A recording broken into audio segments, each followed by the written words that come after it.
Thank you for joining us today. My name is Faith Rothberg, and I am the Chief Executive Officer of College Recruiter, the leading interactive career-related media company used by college students to find internships and recent graduates to find entry-level jobs. You can follow me on Twitter at entry-level-job. Today's Race Relations and HR webinar is the first in a series of 3 honest diversity conversations hosted by College Recruiter and featuring our guests Janine Truitt and Steve Levy.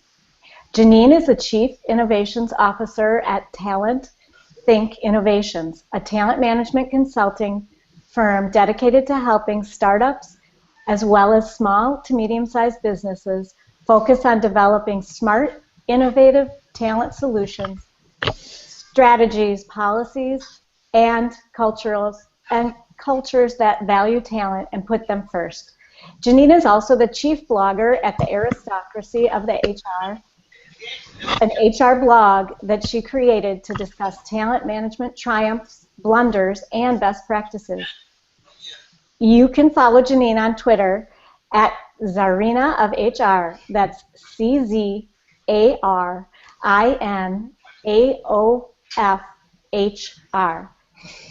Janine, welcome to College Recruiter webinar. Thank you, Faith. And next up we have Steve Levy.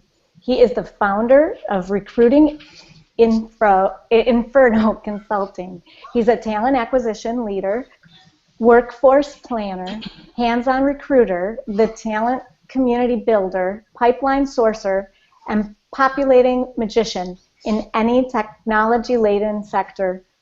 You can follow Steve on Twitter at Levy Recruits. That's LevyRecruits. Steve, welcome to College Recruiter webinar. Thank you very much, Faith. That's a mouthful. Before we begin, those who are joining us live should feel free to submit any questions they'd like answered by our guests at the conclusion of today's webinar. You may do so using the questions feature built into our webinar system or via Twitter at entry-level-job. So to start off, our first question, and Janine, if you can answer this, is why do you think it is so difficult for HR to openly discuss race relations in workplace settings? That's a huge question. So I think we have to step back from the HR piece a bit and just think about the race relations conversation in general. And I think most people in general, whether they're HR or not, are just very uncomfortable with that conversation. And so, you know, when you add the HR layer, HR people are generally concerned about compliance and legalities, and I think it makes them a bit uncomfortable to even teeter over into that realm of speaking with people truthfully about race relations. The mindset is more like, you know, what if I say the wrong thing? What if I make somebody feel uncomfortable? Will they sue me? That kind of thing. So we tend to be more politically correct, more safe when it comes to this kind of thing, and possibly even more so reactive. It's when things happen, unfortunately, that we get called to have the real conversations. So Steve, I'd just like to tell the audience that Steve just recently got back from a trip, just landed a little late. Literally an hour ago. And so he's not quite in the environment that we expected him to be in, so you can hear some background noise. That is his favorite coffee shop. So hopefully it won't get in our way too much. No, I'll make sure it doesn't get in our way. I'll make sure. You know, to dovetail what Janine said, the HR profession tends to play by rules, and unfortunately, when it comes to race relations, since very few people, if anyone, talks about it in the workplace, there are no standard rules. I mean, even if it's in normal life, you know, we tend to hush hush. You know, when it comes to race relations, we whisper things. We say the N word. We're not allowed to say certain words anymore, and so that stuff that takes place in people's private lives often carries over to the workplace, and there's no policy and procedure when it comes to this. There are policies and procedure when it comes to sexual discrimination. There's policies and procedures when it comes to workplace violence. There are no policies and procedures when it comes to race relations. It's just one of those things that we just don't talk about race relations and Donald Trump in a workplace. We just don't do that. Very good. Okay, so the second question, and Steve, you can start this one, is what roles should human resources be taking when it comes to race relations in the organization? How should HR position itself on this issue? Wow, again, these are just two ridiculously hard questions in a row in which there's, we're talking conjecture, and this is strictly in my opinion. The HR folks like to refer to themselves as thought leaders, strategic business partners, ninjas, gurus, rock stars when it comes to all these things. When in reality, their personal biases, personal biases are always brought into the workplace. There's personal biases. There's implicit bias when it comes to hiring. And for example, hiring managers who will only hire from Harvard and nowhere else. But in reality, I said this last year at the New York State SHRM conference. I liken HR, if the employees are the heartbeat of the organization, HR should be the pacemaker. The sino-atrial node that tends to try to keep the body, the whole organization alive. So in this role, human resources has to be in a position to know how to deal with the social issues that work their way into the workplace. Because biases, people do not check their biases at the door.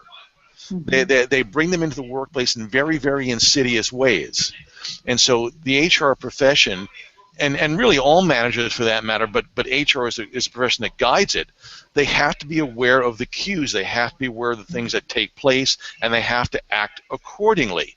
As it is now, it's just we don't talk about that. Oh my God, let's move on to some other important issue like wage disparity.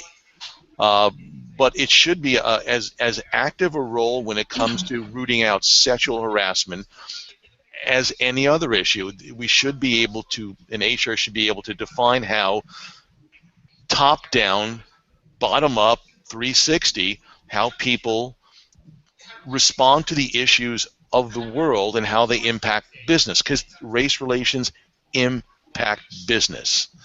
I don't know how to codify it, but I know there's an impact on the actual revenues. Maybe that's one of the things that HR has to do, is bridge the gap between race relations and the balance sheet.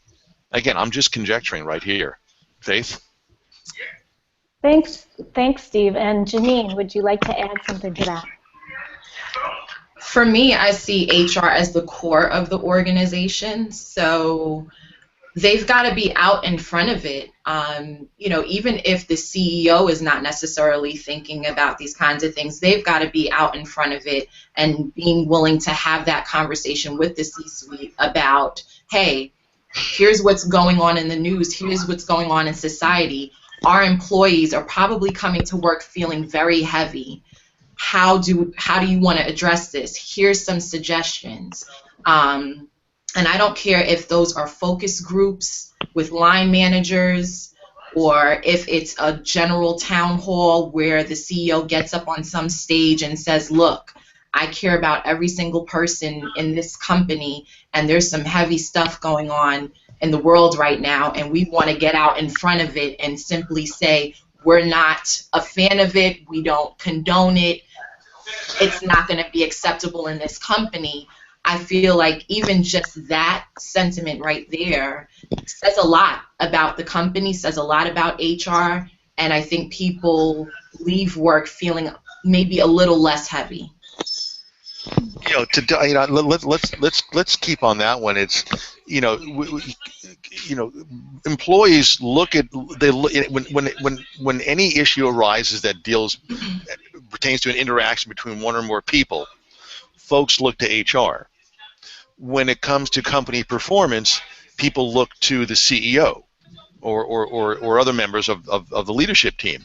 This is one of those issues in which you know, if ever there were one true role for HR, one true partnership role for HR, would be around a topic like race relations, because oh my gosh, I have had CEOs who have made outlandish statements. Again, I'm not a psychologist. I won't delve into it, but I can see on one hand where they're coming from. I don't condone it, but I understand. I know their backgrounds. I know where it comes from. An HR person is in what I did. I kind of played the parent role and said, you can't talk like that. And if you're going to continue to say things like this, we're going to have a problem in our relationship. So, HR is the ultimate reality check when it comes to the balance between the real world outside and the business world. Somebody has to volunteer. CEOs aren't going to volunteer. With very few exceptions, they're not going to volunteer. It's up to HR. No one else is there to do it. HR has to do it. Faith? Yeah, thanks for that, Steve. I like those points you guys made. They were very, very good, and a conversation that companies need to start having for sure. So, Steve, in your article, Race Relations and the Workplace, the Role of Human Resources, you both alluded to the lackluster approach to diversity training. Why do you believe this is so, and what should HR and companies be doing better? Well, firstly, to the audience, Janine and I wrote that 100% collaboratively.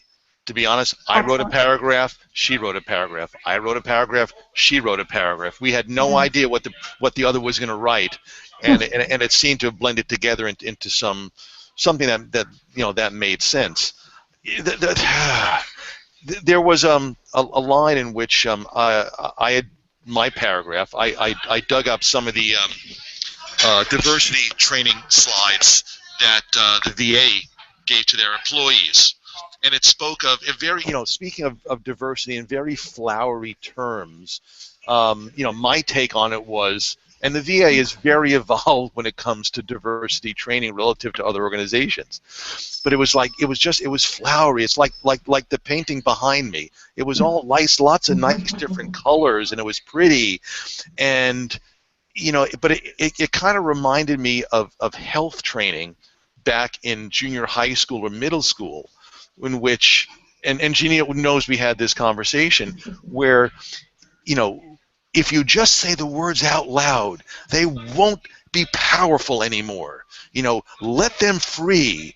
So, and I've been in diversity training where, when blacks are referred to niggers and Jews are referred to kikes, and this is more prototypical than people realize, and that is unfortunate, because these words do not lose their meaning because somebody utters them.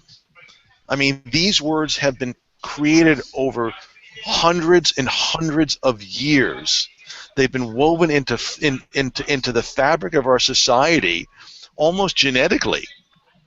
And, basic diversity training, a single session, is not going to make people more self-aware. They're not going to make the organization more evolved. Race relations, diversity training is something that has to take place every day or every quarter, in which you're bringing, in my opinion, because no one's doing this, you're bringing in the current events of the day, and people are discussing them the same way they're discussing, in here in the United States, the election. People are more than comfortable to talk about Hillary's email server in the workplace, but they don't want to talk about, Black Lives Matter. They don't want to talk about White Lives Matter. That's another thing. We're seeing, as a result of not being able to talk about it, we're seeing hashtag Black Lives Matter, then we're seeing hashtag White Lives Matter, then we're seeing hashtag All Lives Matter, then we're seeing hashtag Blue Lives Matter. No one is, it's all reactive, and the shortcomings to all these diversity training is that they aren't bringing things in, they aren't looking at it as a long-term process. And it's a change management initiative if you really want to look at it. And change management initiatives are not 2-day seminars. What do you think, Janine? I would agree. I think a lot of floral language, a lot of reactive behavior. So it's usually at the point when either somebody sued you, there have been several complaints, and or the government has then handed down their last decree, i.e. OFCCP, to you saying this is what we need you to do and here's why, that we suddenly get empowered to start creating trainings and getting people on board with these things. But the problem I have with it is that it's not coming from a genuine place. It's a matter of compliance. And when it's a matter of compliance, you're doing it because you have to do it, not because it contributes to the greater good, not because it's the right thing to do. It's because we've got to check off this box on our checklist and get it done. And I think a lot of diversity training is a checklist item rather than an altruistic kind of initiative where we're saying this is for the best of our employees, this is for the better of the company, this is for the better of society. We don't think in those terms, and I think that's the problem. You know what's interesting on that one, and I've seen this a few times since we wrote the article, Janine. People will post up on, via Twitter or certain Facebook pages, I've been charged with building a diversity program. Does anyone have any material they want to share with me? and it becomes like a Raggedy Ann doll. To your point, it's not genuine. It's not quote customized to your population, to your employee base. It's a cut and paste. Let's put it all together. We'll change the PowerPoint template so it looks different, and bam, we're now compliant, which is false. Right, and the other piece of it too is that everybody wants an easy fix. It's just like about a year ago when OFCCP came out with their new regulations, and they said, look, your good faith efforts have to be true good faith efforts. You've actually got to be out there in the community doing things within, the underrepresented populations, females, minorities, and otherwise. Well, everybody was up in arms. Oh, they just want to give us more paperwork. They just want us to do more work. No. They don't want you to do more work. You have an availability pool. You're hiring droves of this kind of person. There's no diversity in your candidate pool. That's the reason why they get involved. They get involved because you're not doing the right thing. And when you're receiving government funds, you have an elevated responsibility to do the right thing in hiring. Whether you end up hiring a black person, a female, is of no consequence. It's the best person for the job.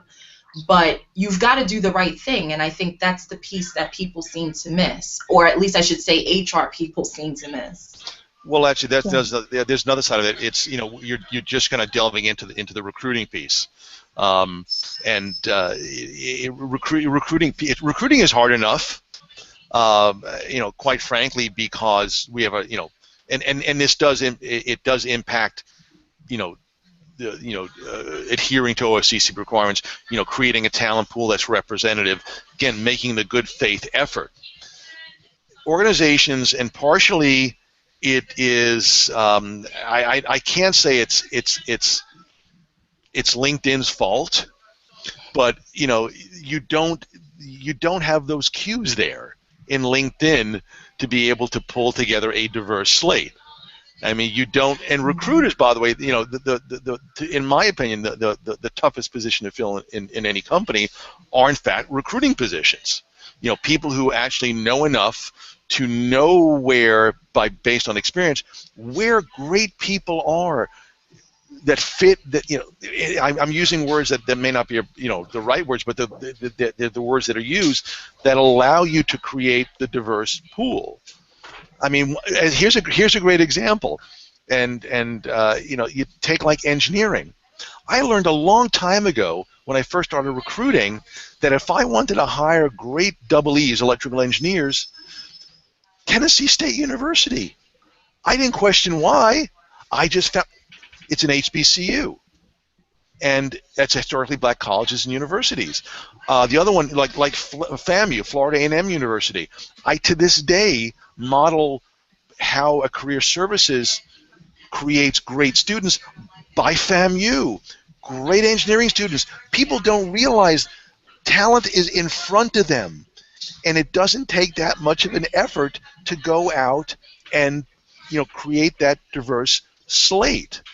And I know I'm rambling a bit, but this is the part that, and Janine knows, it gets me crazy, is that people don't put forth, I'm going to say, any effort. It's the easiest route. Let me get her done, move on to the next thing. Maybe no one will notice. But we notice. All right, those are really great points, and I can see it gets under your skin, Steve. No, not at all. And Frank, for the audience, you should have heard the early conversation between Janine and I before we wrote this article. I was very excitable about this issue. Yeah, that's great. I have one more question that comes from someone in the audience. If employees feel intimidated or harassed in the workplace as a result of issues with race relations, and they have addressed it through the proper channels, but have found no resolution, what are the next steps they should take, in both of your opinions? Janine, do you want to start that one? With pleasure. So I have been an HR person, worked in an HR department where that was an issue for me. And I went through the proper channels. I went through, they said if you see something, say something, no retaliation. And indeed, I was retaliated against when I went forth through the proper channels to address the issue. So my advice is you document from the time you start moving through those channels. You document and you keep good notes and you consult with a lawyer, because there is nowhere else to go but that. But also know that when you start going to lawyers and you start dealing with particularly EEOC and some of these organizations, they're a mess as well, and they pick and choose what they want to litigate and who they want to send a message to. So you have to go into it with your eyes wide open, understanding that there is a crap load of corruption going on in our state, local government systems that really prevent the employee from being able to have something like this rectified in a meaningful way. But I feel like if you're diligent in your documentation, if you can substantiate the fact that whatever's happening to you falls under a protected characteristic, so the burden of proof is on you, and basically you have to be able to substantiate whether you were adversely impacted or treated with regard to people that are similarly situated than you. So it has to be based on race, gender, creed, sexual orientation, something under Title VII for it to stick. But you have to be vigilant. You also have to step back from it and not operate out of fear, because a lot of these organizations, unfortunately, I hate to say it, bank on the fact that people are fearful that they will lose their jobs, that it will blacklist them. And so many people go through these things all the time. They never report it because they're fearful. And you kind of have to step back from that, because if it doesn't get reported, it never gets rectified. These companies never get their hands slapped, nor does HR, and it just doesn't move forward. So as long as you're willing to shoulder all of what I said, then that is the steps that I would say you should take. Janine, that's great. And Steve, I'm going to have to end it there for today. What I can tell is that we are starting to have quite a lively conversation, and I'm excited that we have 2 more of these webinars coming up in the future, where I think now that the fires are burning, we can keep going. I want to thank everybody for joining us on this College Recruiter webinar on honest conversations about diversity. Our guests today were Janine Truitt of Talent Think Innovations and the Aristocracy of HR. You can follow Janine on Twitter at Zarina of HR. That's CZARINA ARINAOFHR. Thanks, Janine. Thank you, Faith. And our other guest today was Steve Levy from his favorite coffee shop. And Steve is our guest from Recruiting Inferno Consulting. And Steve is at Levy Recruits. That's LevyRecruits. Thanks, Steve. You're very welcome. And he also blogs at recruitinginferno.com. Oh, thank you. That's recruitinginferno.com. My name is Faith Rothberg of College Recruiter, the leading interactive career-related media company used by college students to find internships and recent graduates to find entry-level jobs. You can find us at www.collegerecruiter.com. To watch a replay of this webinar 24/7 or register for the second webinar on September 16th, 2015, or third webinar on September 24th, go to at www.collegerecruiter.com/honest-diversity-race-relations-and-HR. Or you can also follow Janine and I, and we will be tweeting it out. We will be posting it out to the entire universe. So follow us, and we're going to continue this conversation online off College Recruiter, and then back to College Recruiter. Great. So this concludes the first of the 3 Honest Conversations on Diversity webinars hosted by College Recruiter. Thanks for coming. Thanks, you guys. Thanks. Thank you all.